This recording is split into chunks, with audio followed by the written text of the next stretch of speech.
अस्सलाम वालेकुम नाज़रीन किराम, हजारों की तादाद में कागजात नामजदगी मुस्तरद होने के बाद सोचा यह जा रहा था कि शायद इमरान खान इलेक्शन का बायकॉट कर देंगे।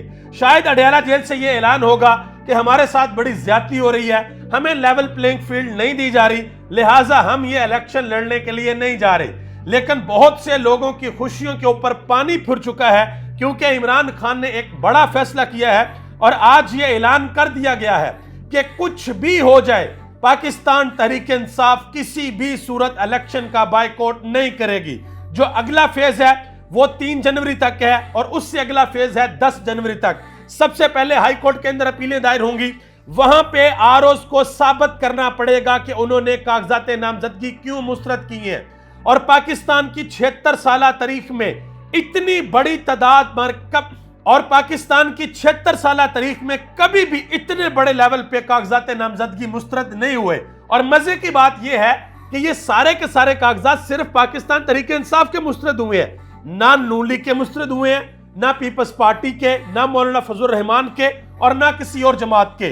इमरान खान की जमात के कागजात इमरान खान से लेकर नीचे तक हर वो बंदा जिसके ऊपर यह उम्मीद की जा सकती थी कि इसको पीटीआई का टिकट मिल सकता है, हर उस बंदे के कागजात नामजदगी मुस्तरद कर दिए गए। मैं नंबर आपके सामने रखता हूं और फिर कुछ ऐसी चीजें भी सामने रखने के लिए जा रहा हूं जिससे आपको अंदाजा होगा कि सुप्रीम कोर्ट तो बड़ी दूर की बात, ये आरओज के फैसले हाई कोर्ट के सामने ही नहीं टिक सकेंगे और बहुत से लोगों के कागजात नामजदगी हाई कोर्ट अप्रूव कर देगी। सबसे पहले नंबर पर यह बता दूं कि पूरे मुल्क से 3,345 लोगों के कागजात नामजदगी मुस्तरद किए गए हैं। इसमें से 1,186 कौमी असेंबली के लोग हैं और 2,156 सूबाई असेंबली के उम्मीदवार हैं जिनके कागजात नामजदगी मुस्तरद किए गए हैं। अब 3 जनवरी तक अपीलें दायर होंगी, 10-11 जनवरी तक उसके ऊपर फैसले होंगे और अगर लाहौर हाई कोर्ट से फैसला खिलाफ आता है तो फिर वो फैसला सुप्रीम कोर्ट के अंदर जाएगा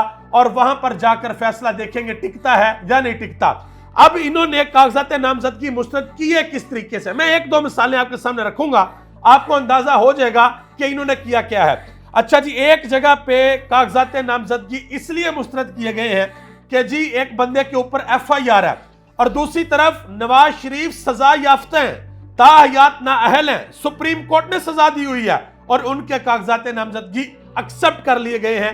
हालांकि पाकिस्तान के कानून के अंदर यह कहीं नहीं लिखा हुआ कि अगर किसी बंदे के ऊपर एफआईआर है तो उसके कागजात नामजदगी आपने मुस्तरद कर देने हैं, यह इनको हाई कोर्ट के अंदर जाके जवाब देना पड़ेगा। और सबसे अहम बात, यह तस्वीर एक आपके सामने रखने लगा हूं, ये सारे के सारे विजुअल, ये सारी तस्वीर, सारी वीडियोस, सारे document evidence Pakistan Tehreek Insaf high court और सुप्रीम कोर्ट के सामने रखने के लिए जा रही है कि किस तरीके से तायद कुनुंदा और तजवीज कुनुंदा को गिरफ्तार किया गया, उठाया गया, आरओज के ऑफिस से उठाया गया। और एक आरओ साहब तो ऐसे हैं कि जिनकी वीडियो सामने आ गई, उन्होंने कहा हाँ जी मैंने कॉल की थी आपके, मैंने उम्मीदवार को बुलाया था ताकि वो गिरफ्तार हो सके, बाकायदा वीडियो सामने आई हुई है।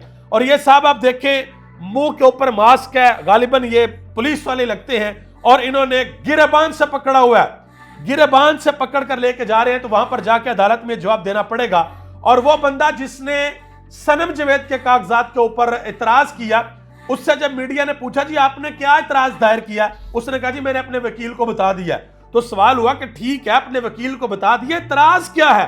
तो वो जनाब मोहतरम इतनी बड़ी दाढ़ी रखी हुई है, सुन्नत रसूल चेहरे पे सजाई हुई है, लेकिन किसी किस्म का कोई जवाब नहीं दे सके। तो इनके जो जवाबात हैं वो हाईकोर्ट के अंदर नहीं ठहर सकेंगे। अब सबसे बड़ी जो जिम्मेदारी आयद होती है वो पाकिस्तान की अदलिया, पाकिस्तान की जुडिशरी के ऊपर है कि क्या पाकिस्तान की जुडिशरी इन इंतखाबात के अंदर अपना किरदार अदा करेगी या नहीं करेगी।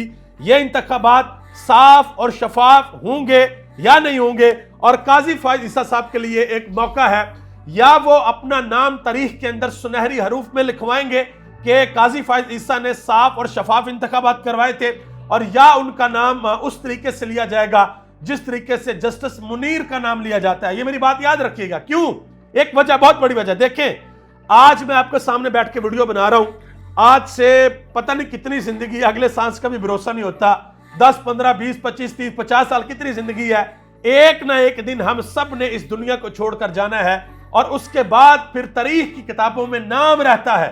देखें, आज भी तारीख की किताबों में जनरल ज़िया उल हक का नाम है, जनरल मुशर्रफ का नाम है, जो हमारे चीफ जस्टिस गुजरे हैं उनका नाम है साकिब निसार साहब, अभी हयात हैं, उनका भी नाम आता है, उमर अता बंदयाल साहब। इसी तरीके से जनाब मोहतरम काजी फायद ईसा साहब जो हैं उनका नाम भी तारीख के अंदर आना है।